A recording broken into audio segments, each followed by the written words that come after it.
Estuviste haciendo una recorrida, independientemente de qué te parece la muestra, ¿cómo ves el ánimo del productor? Siempre con el ánimo arriba, siempre poniendo el cuerpo, siempre entendiendo los valores esenciales nuestros. Digo, ¿qué es? Se levanta temprano, trabaja, produce, lucha contra la inclemencia climática, la falta de agua o las lluvias desmedidas. Entonces digo, ahí está la esencia del argentino, ahí está la esencia de la producción, porque además genera trabajo, miles y cientos de miles de puestos de laburo, que además genera los dólares para la República Argentina y inculca para mí los valores centrales de nosotros los argentinos como nación y como futuro. Y además, el campo es la innovación tecnológica. Si hay una innovación tecnológica en la República Argentina que le da la competitividad con el resto del mundo, es ahí en el campo. Entonces, para mí expresa los valores, que es lo que hay que defender, que es lo que hay que sostener y llevar adelante. ¿Cuál es tu visión, te tuteo? Sos Pero muy claro, joven. ¿Cuál es tu visión respecto de el futuro del sector agroganadero en la República Argentina? Hay muchos reclamos respecto de el tema exportación, respecto del tipo de cambio. El tiempo no está acompañando. Hay una niña que está dando vueltas. mira, lo primero que hay que entender es que la única manera que tiene nuestro país de salir adelante es produciendo más y exportando más. Entonces, todos debemos comprometernos a que no hay ninguna posibilidad de que nadie pare la exportación de nada. Y te voy a dar un ejemplo con el trigo. Este gobierno que pasó le puso un cepo al trigo.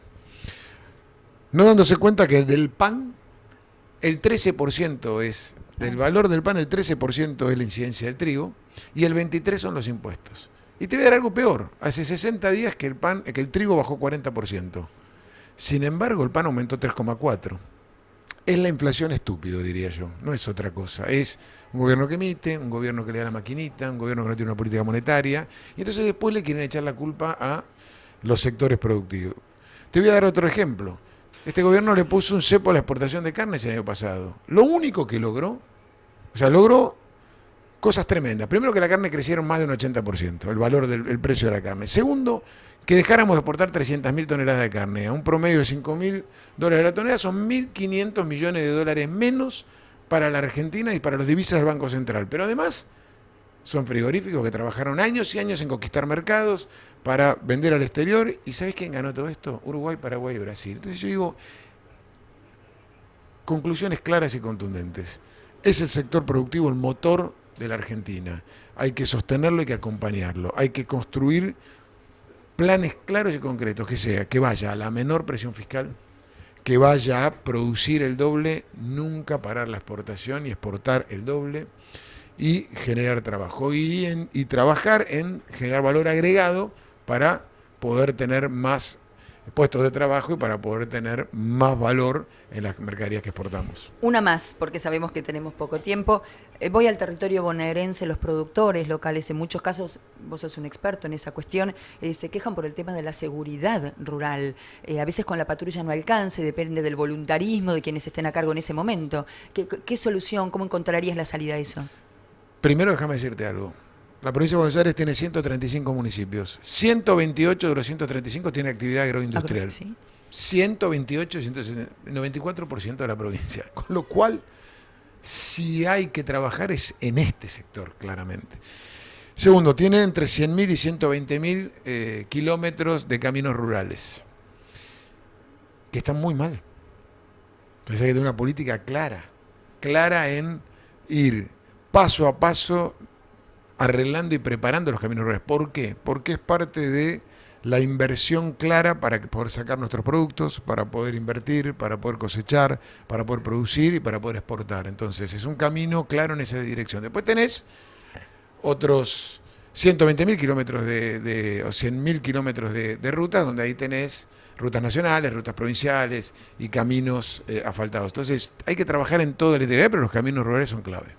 Claves para la educación, por ejemplo, hay escuelas que hoy cuando llueve, escuelas rurales no pueden dictar clases porque los productores no llegan a 50 kilómetros de la Bueno, ciudad de Buenos Aires. es en lo rural, pero también en lo educativo de la provincia. Claro. Una provincia o un país que la única manera que tiene de salir adelante es con la educación. Y yo digo, salir con la educación. Vos fíjate lo que nos ha pasado. El otro día estuve en Quilmes, en Espeleta, y me dijo un papá, mi hija pasó de jardín a tercer grado.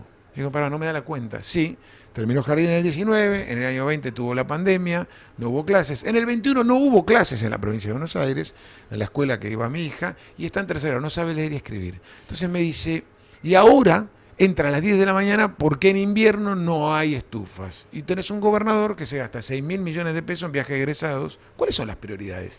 ¿Es educar a tu sociedad, educar a los chicos para que tengan una oportunidad mejor de salir a laborar en el futuro, para que puedan construir una familia? ¿O es la cortita, ¿no? Es la electoral, viaje egresado para que te voten? Ahora sí, la última y de índole nacional. ¿Hay posibilidad de diálogo hoy? Mira, hay un lugar para el diálogo, que es el Parlamento. Lo que tiene que hacer el oficialismo o el presidente es lograr una postura común en su gobierno y presentar un plan, un programa al Parlamento, que es el lugar donde nosotros, en las comisiones, en el Parlamento, vamos a trabajar. De hecho, para redondeártelo y terminarlo, hace 4 meses el presidente nos pidió a la oposición responsabilidad y la oposición le dio los instrumentos para que la Argentina no entrara en default de un acuerdo que él hizo con el Fondo Monetario Internacional. Y en ese acuerdo se comprometieron a no emitir, a tener una política en el Banco Central que defienda al peso. Todo eso no se cumplió en 4 meses. O sea que la responsabilidad de la oposición estuvo. El oficialismo se quebró y el presidente del bloque renunció y no votó lo que su presidente le pidió. Entonces digo, hay un lugar, es el Parlamento, planteen propuestas y ideas y nosotros vamos a discutirlas allí. Diego Santilli, muchísimas gracias por estar aquí en vivo en Chácara Televisión. Gracias a vos.